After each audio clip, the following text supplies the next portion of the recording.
Alors bonjour tout le monde, ici Danny Murray pour une autre petite vidéo au sujet de savoir quoi regarder avant d'acheter ou de vendre.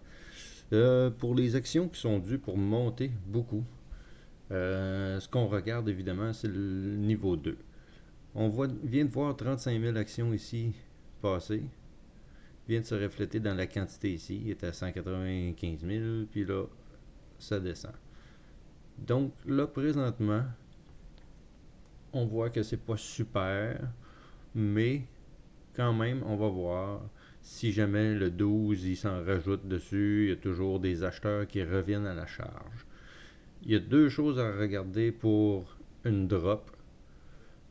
C'est première étape que ici les quantités diminuent et que ici les quantités augmentent. Donc si le prix ici se met à baisser, conjointement avec une baisse du nombre d'actions à acheter ici, ça va finir par donner le résultat final d'une baisse et tout ça. Dans le cas contraire, où qu'à toutes les fois qu'on vend des actions ici et que ça se reflète pas, si ça se reflète pas dans le chiffre qui est là, c'est qu'il y a de l'accumulation. Il y a des personnes qui sont cachées dans ce 24 958 là pour acheter des actions. Donc ça, c'est des transactions qui se passent là présentement. Là, on a eu 7000, il ne s'est pas reflété dedans. Tantôt, on a eu des 50 000 et des 100 000 un petit peu plus bas. 2 petites secondes. On voit ici 121 et tout ça. Tout ça, c'est toutes des transactions, mais ceux-là, ils ne se reflétaient pas beaucoup. Donc, là, on vient d'avoir ça ici. 19 000, c'est reflété. Mais ça ici, ça ne baisse pas. Donc, pour l'instant, il y a des gens qui vendent, mais les vendeurs principaux ne baissent pas. Donc, tant que ça ici, ça ne baisse pas, ça ne peut pas baisser. Ça peut faire baisser les acheteurs, mais on peut quand même se mettre à vendre en haut ici pour sauver des sous. À place de vendre à 12, on vend à 12, 1,7.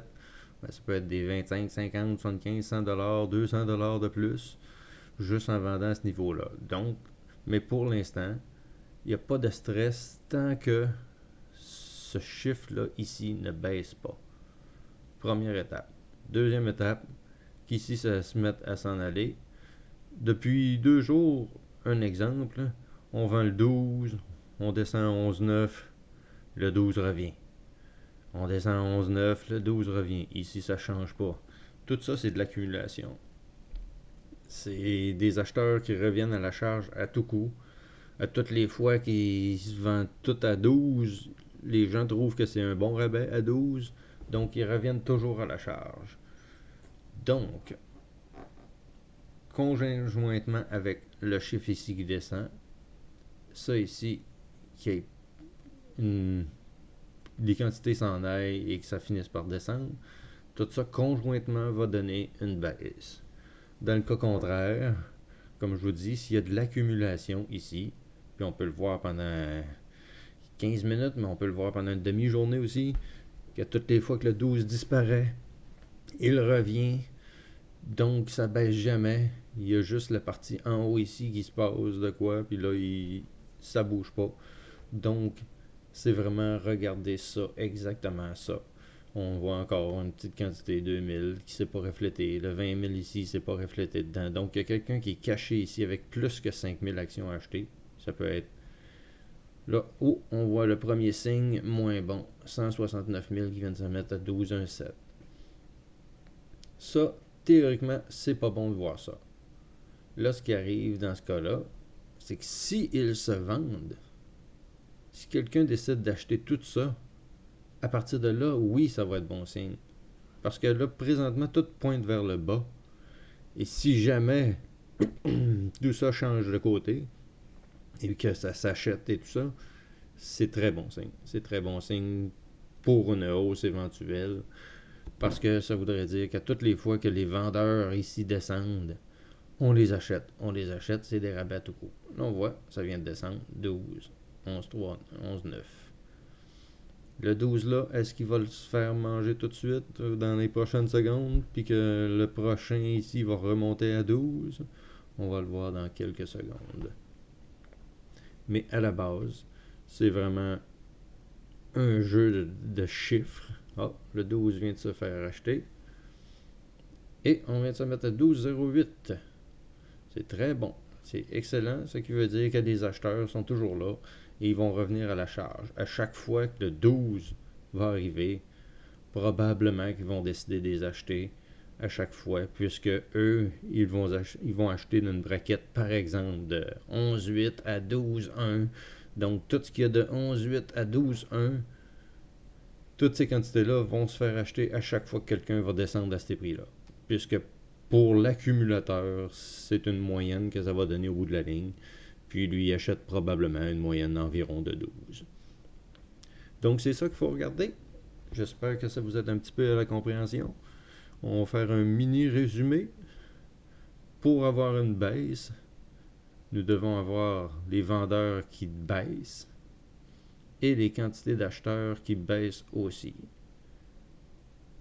C'est pas juste un ou juste l'autre. Ça va toujours être les deux coordonnés ensemble. Même chose pour la hausse, évidemment. Dans le cas d'une hausse, il faut que les acheteurs ici s'accumulent. Parce que même si on achète tout ce qui se passe ici, si les acheteurs ne montent pas, on ne fait pas de sous. C'est vraiment ici qui est important pour une hausse. Et c'est cette partie-là qui est importante pour la baisse. Donc, c'était ces deux petits points à toujours regarder. Regardez aussi les accumulations. Les accumulations nous indiquent si un accumulateur là, ça veut dire que probablement ça ne descendra pas parce qu'ils accumulent à ces prix-là. Donc, voir les accumulateurs, voir aussi par la même occasion de l'autre côté les distributeurs.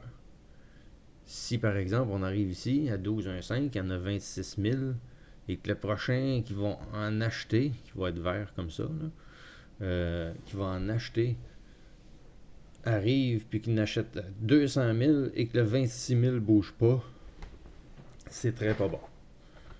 Puisqu'il y a quelqu'un qui distribue ses actions en se cachant derrière un 26 000, pourtant il y en a peut-être 500 000 ou 1 million. Donc quand on se cache, c'est pas bon en général. Donc c'était pour vous expliquer tout ça. Donc on coordonne les trois, les accumulations, les chiffres qui montent et qui descendent. Pour une baisse, il faut que tout baisse. Pour une hausse, il faut que tout monte. Donc regardons ça et on se reparle un peu plus tard.